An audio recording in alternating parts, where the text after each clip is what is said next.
Yan, magandang umaga mga boss, mga sir, no? Katornilyong RK. Ito may bago tayong gagawin. Mitsubishi Mirage.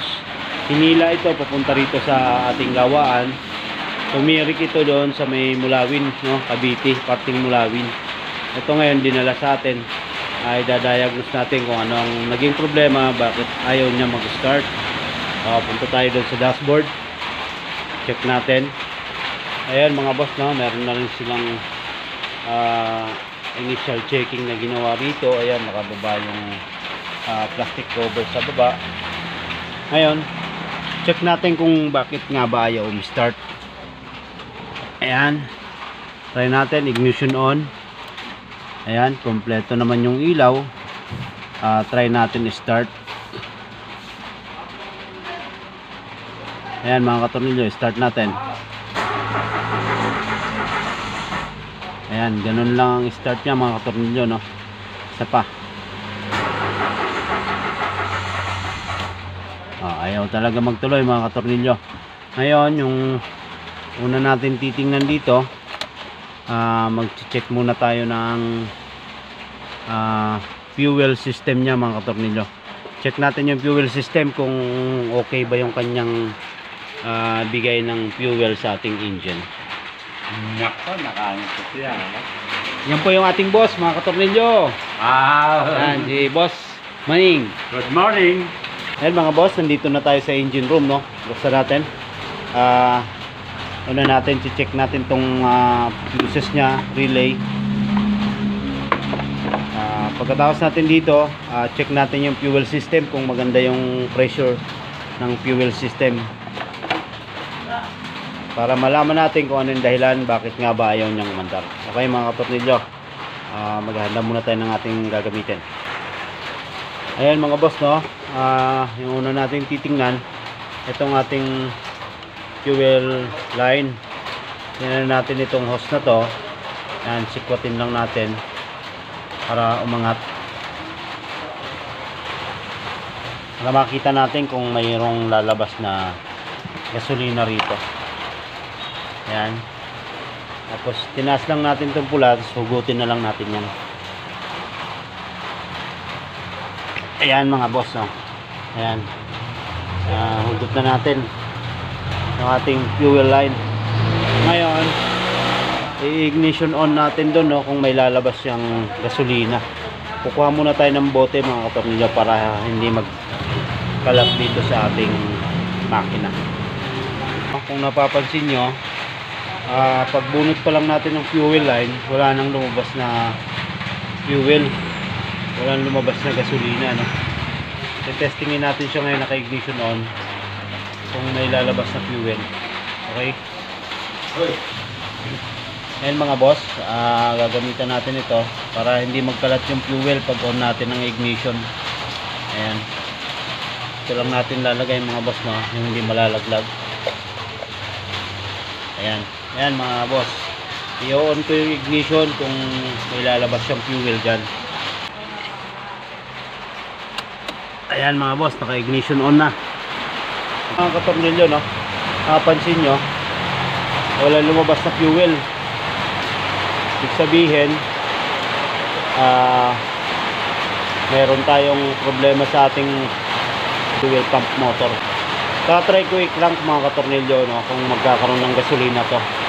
Ito nga pala mga katornilyo, no, kasi tayong katulong, ayos na lang natin. Yan, meron siyang lumabas, no, pero konting-konti lang. Tatry ko siyang i-crank kung may lalabas na gasolina. Ayan mga boss, no, kumuha tayo ng isang kasama natin para mag-start. Sige, start mo. Ayan, papa-start natin. Ayan natin kung may lalabas na gasolina. Okay. Ayan mga boss. Ayan, wala talagang lumabas, no, mga boss, no. Wala lumabas na gasolina. Ibig sabihin yan mga katornilyo, may problema tayo sa ating fuel pump.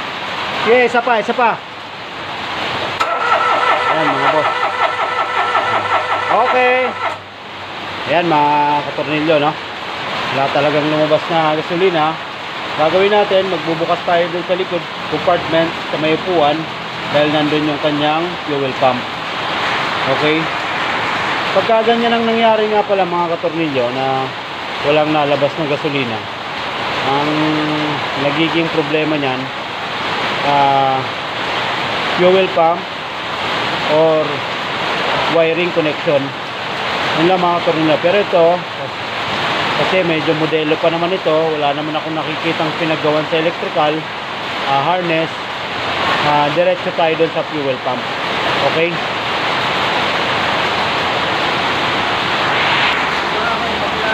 Ayan nga pala mga boss, ang kagagawa natin ng pintuan sa mga power window.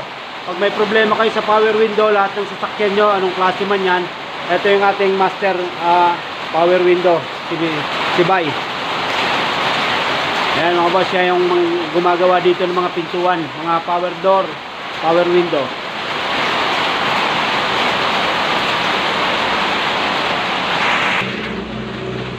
Ayan mga boss, na-confirm na natin na wala talagang nalabas na fuel. Ang una natin ginawa, nag-check muna tayo ng mga fuses kung may putok, wala naman. Okay, all goods. Electrical, all goods. Sa fuel pump, nagbunot tayo ng high pressure line, fuel high pressure line. Walang nalabas na fuel. Ngayon, pupunta tayo sa likod, doon sa may fuel pump mismo para tanggalin natin yung fuel pump. Okay. Ayan mga boss. Dito na ako sa likod ng ating ginagawa. Ayan yung kanyang fuel pump mga katornilyo, tatanggalin lang natin tong upuan sa likod. Ito lang, may dalawang lock lang dyan kabilaan, hugutin lang natin para ma-access natin yung fuel pump. Ito fuel pump mga boss, tatanggalin natin yan. Ayan mga katornilyo, tanggalin natin tong socket. Press lang tapos hila. Ayan. Ito yan mga katornilyo. Lagay lang natin dito sa seat.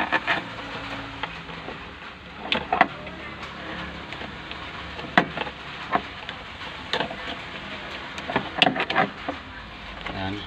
Tapos ito mga boss, ito yung ating line papunta ron sa ating engine.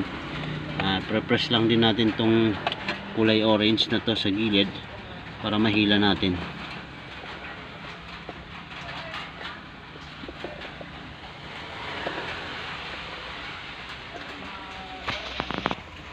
Ayan mga boss, tanggal na natin to. Tsaka itong ating return, bubuksan na natin tong ating fuel line para mahugot natin.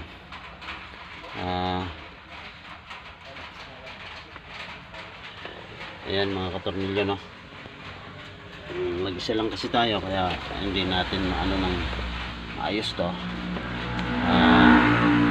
Maya ko na lang pakita sa inyo pagka nabuksan ko na. Ayan mga boss, naluwagan na natin. Ayan, tatanggalin natin siya mga katornilyo.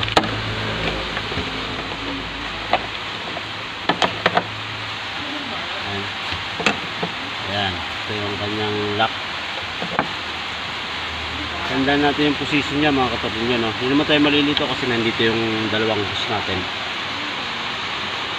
Ayan gamitin natin. Tindahan.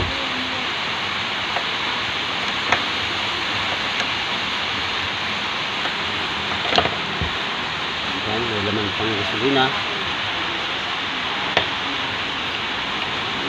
Ayan mga boss.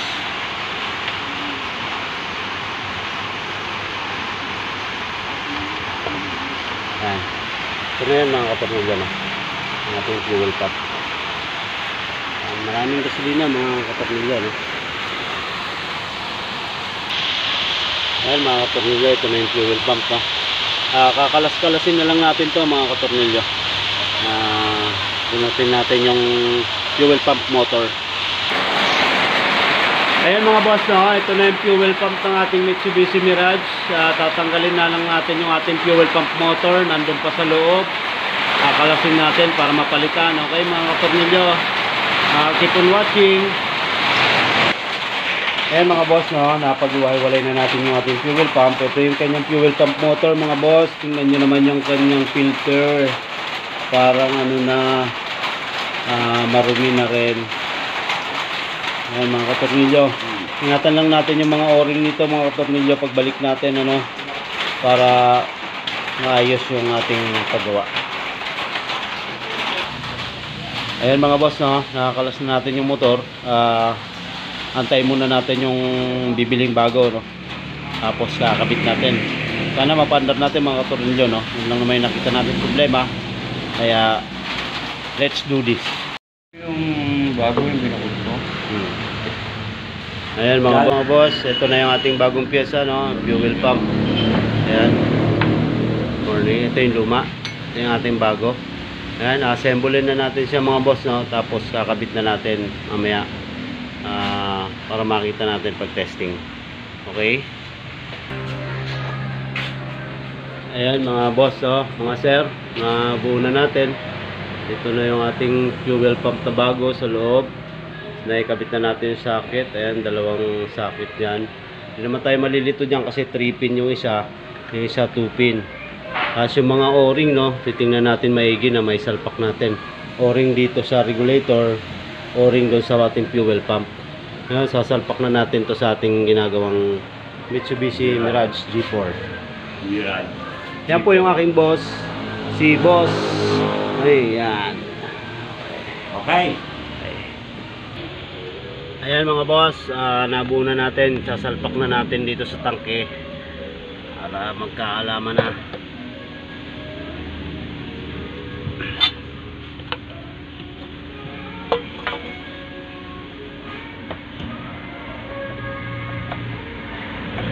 Tangke niya boss, puno ng gasolina yan.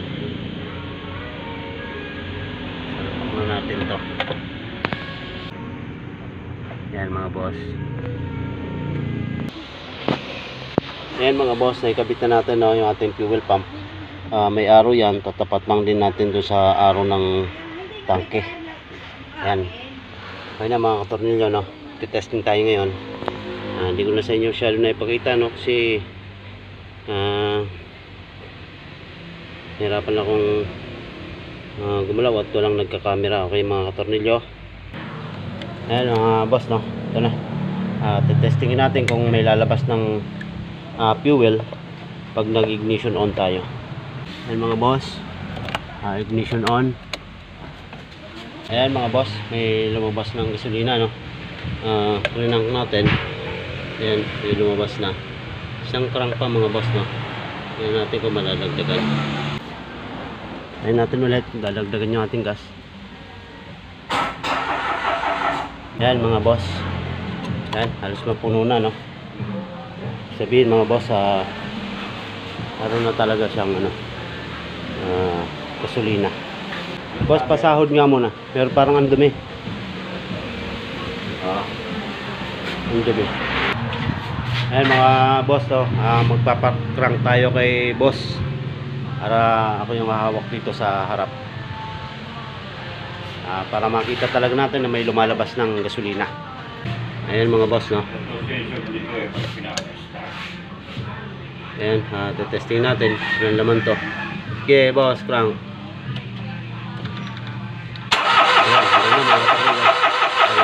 Okay. Okay na. Ayan mga katornilyo, no. Lakas na ng sirit to. Oh, okay na. Hindi kaya kahapon, no, na wala talagang nalabas na gasolina. Ngayon meron na. Ikakabit na natin para mapandar natin. Matesting natin kung andar na. Okay. Ayan mga boss, magpapandar na kami, ha. Tignan natin kung okay na. Sige boss, start. Ayan mga katornilyo. Andar na siya, no, mga boss, no. Okay na. Okay na ba boss? Okay. Andar na, no. Kaya kahapon, no, ayaw niya talagang mandar. Hinila galing dito, galing ng Mulawin papunta rito, hinila namin. Ayan, yung naging problema, no, fuel pump. Pagka tayo ay nangyari sa atin yon, wag ho tayo magpapanik, no. Pwedeng magpa-check muna tayo ng electrical Unang papacheck natin, fuel system natin, kung maganda yung circulation ng ating fuel pump. Pag maganda, pwede po tayong pumunta sa electrical, kuryente, spark plug, ignition coil. Marami po tayong pwede i-check or linis tayo ng throttle body. Ito yung naging problema niya, kaya tumirik siya, nag-stall, nagkaroon ng nag-fault yung kanyang fuel pump. Yun lang mga katornilyo, no? Keep on watching. At kung nagustuhan nyo, don't forget to like, subscribe na rin mga katornilyo sa aking channel para matulungan nyo aking channel. At kung may katanungan kayo, comment lang po kayo sa baba, comment down below para matulungan ko po kayo. Tsaka kung gusto nyo pong magpa-service, tawag po kayo sa aking number, nandyan po sa aking page, Katornilyong RK page. PM lang po kayo doon para matulungan ko po kayo. Okay mga katornilyo, ngayon na lang ulit tayo nakapag-upload, no? Dahil sobrang busy natin, marami tayong ginagawa. Kaya ito, sana panoorin nyo, keep on watching, likes and share na rin mga katornilyo, para sa aking channel. Maraming salamat sa inyo. Yan po yung aking boss. Okay na boss, okay na. Ayun po mga katornilyo, maraming salamat. Tapos i-start ulit. Ayan, okay. Papatayin po ulit kasi start po ulit na ni boss. Ayan mga katornilyo, okay na, no? Thank you for watching.